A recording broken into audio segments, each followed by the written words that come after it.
Hi, this is Flip Nicklin. Welcome to Humpback Chronicles.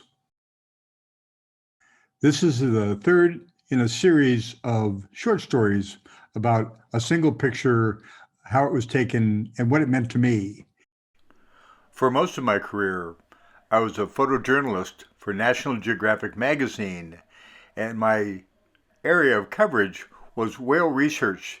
Not just whales, but the people who cover them and how they cover them, what tools they use. And trying to take the pictures were not just natural history, but a lot of the stuff was about the people who did the work. And in today's picture, there are some really significant people. There's Roger Payne, famous for developing the idea that whales, humpback whales, were singing.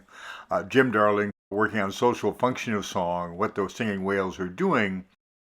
And Gustavo Alvarez Colombo, a graduate student from Argentina. This shot was taken in Patagonia in 1986 as part of the centennial coverage of whales in National Geographic's 100th anniversary issue. This was by far the biggest story I'd ever done.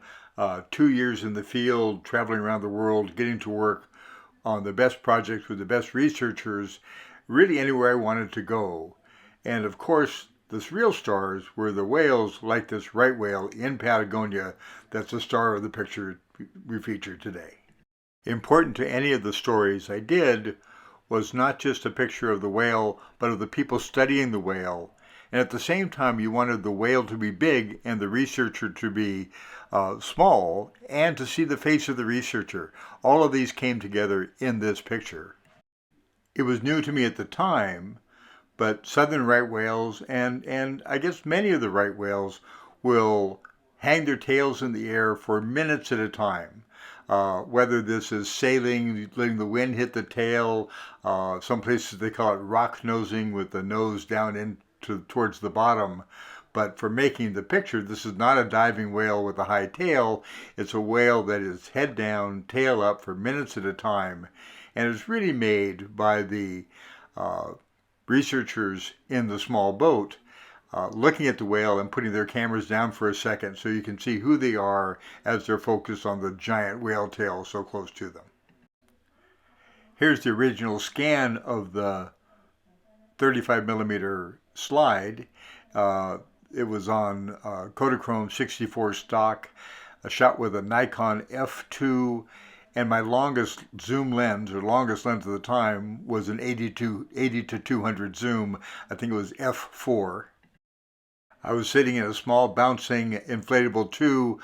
I'm not sure how many shots I got of the situation, but only one came out where there was enough focus both on the tail and on the researchers in the small boat. Working as a photojournalist, I think these were some of the hardest pictures and maybe the most important pictures that I took. Not just covering the whales, but the whale research and what we were learning about whales. Hopefully things that would help us to have whales in our future.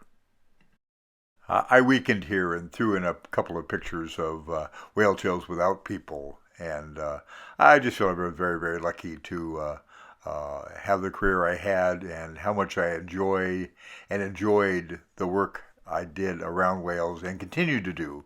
Looking forward to the next season and getting out and seeing what we'll learn and what we'll get pictures of. Well, thank you for coming along, and thanks again for your support. It's tremendously important to us. See you next time. Bye-bye.